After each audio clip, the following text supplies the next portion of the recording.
When the entirety of the DanMachi cast that we've come to know and love more or less has a death flag or two above their head, you know the season isn't playing. And I think, well, you can make the argument, well, Bell's the one character he'll always recover. Sure, yes, that's fine. But it doesn't change the fact that even if a character survives, sometimes things that can be worse than actually dying are surviving and seeing everyone else around you not make it. And I mean, based on where they're trying to make the viewer focus on, which is our girl Rue probably not making it. Now, granted, I'm still thinking it's going to be a bait and switch, but given the fact that she told him to take a rest first, she already tried to heal him first, at this point, I'm expecting he's going to wake up fully healed and she's not going to be looking good or maybe not even breathing at all. Like, it just does not look good on that section. Basically, we end last week with them charging towards looking like they're about to defeat this twin-headed beast. They literally end this episode with the tables turned.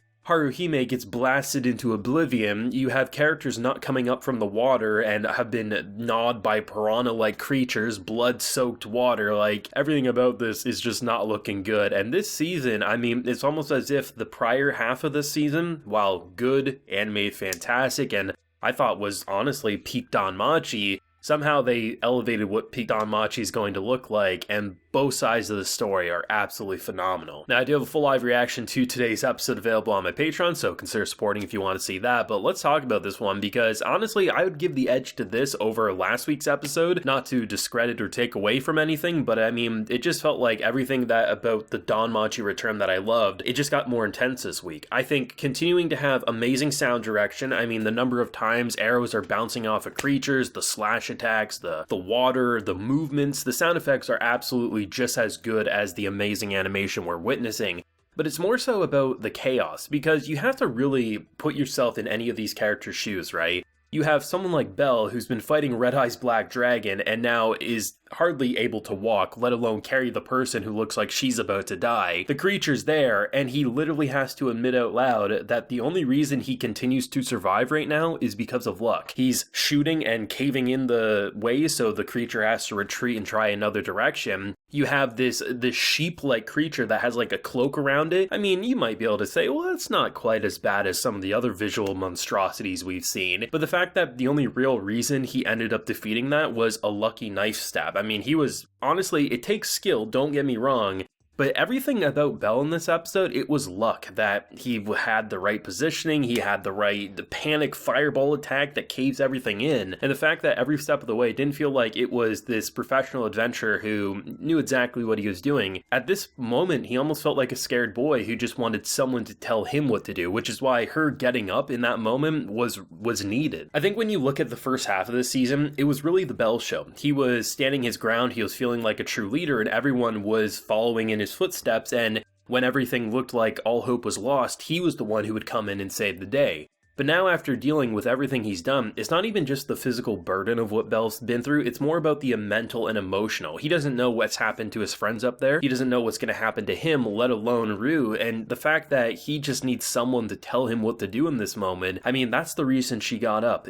She was ready to go, she was ready to heal him and pass on, she felt like she had no worth left, and then she saw how Bell was so down bad that she knew she had to tell him. And just like the simple moments of her explaining, if we get to a fork in the road, take the narrow path, because that will lead us to a room where we can regroup and rest. Like, just those little moments are what kept him going. And had she not been there, I really feel like Bell would have let that sheep just kill him, because he really felt like he was a moment away from giving up. And the fact that when those three pop up, I mean, there was no skill there. It was someone panicking, firing, and closing in the environment. And she says they have about 5 minutes before things could spawn. Granted, is that true? Probably, but at the same time, I feel like she was just trying to get him to sleep so that she could heal him, and then in return, whatever happens is going to happen. Because most importantly, I mean, it's one of those things where you have to think about it. If she can survive without healing herself, should Bell be the first one to be healed? It's still up in the air for me, because you would think, well, if you heal the healer first and foremost, then she can regroup and then heal the warrior, but at the same time, it's just such a hard conundrum, especially when both of them almost feel like they're moments away from giving up, and the only reason they haven't is because they have each other. If Bell wakes up and she's dead, or Bell wakes up and it looks like she's almost gone, like, how does he continue, right? It's just, there's a lot of emotional strain going on,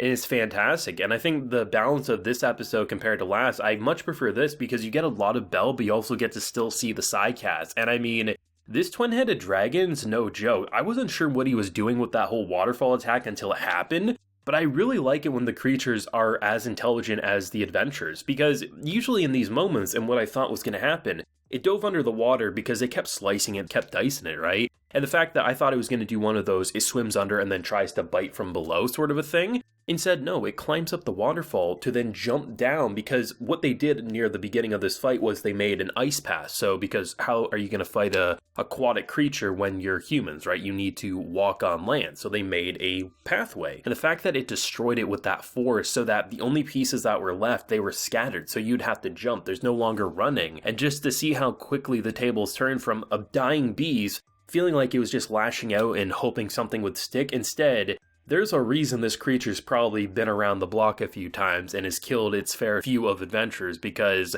that was a masterful plan. It's really hard to say where we go from here. Obviously, we know reinforcements are coming. We knew that last week, and to see the preparation take place but even imagining they get there, right? And say every character who isn't on the lower floors ends up surviving, right? You then have to regroup and go down to those lower floors. And it's just like every time you feel like you get a victory, it feels like you're one step closer to still ending up dead. For Bell and company here, I mean, they are, even if they heal themselves or picture perfect, the next fight's going to be worse than the last. And even if it isn't, eventually something will be. And the fact that you literally see Bell, it's not about Bell getting cut or bit. There are literally inches deep holes in his arms and shoulders. Like, that's how gnarly this fight is for him. And it's no wonder the boy literally had a mental breakdown and needed a slap to the face to get him to calm down, because honestly, what else would have got through to him?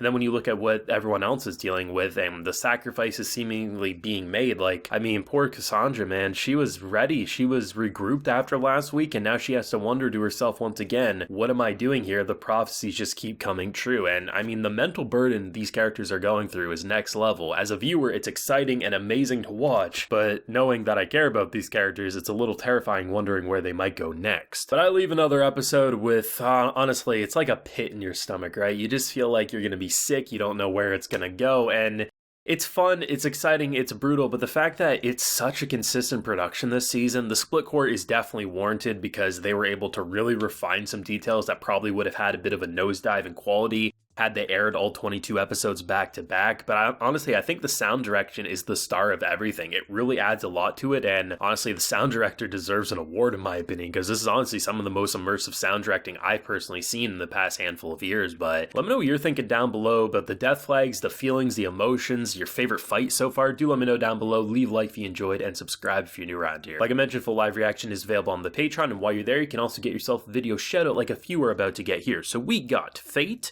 Tiago, Gumaras, and Neko-chan. So I appreciate the support, everyone. Please take care and have a good one.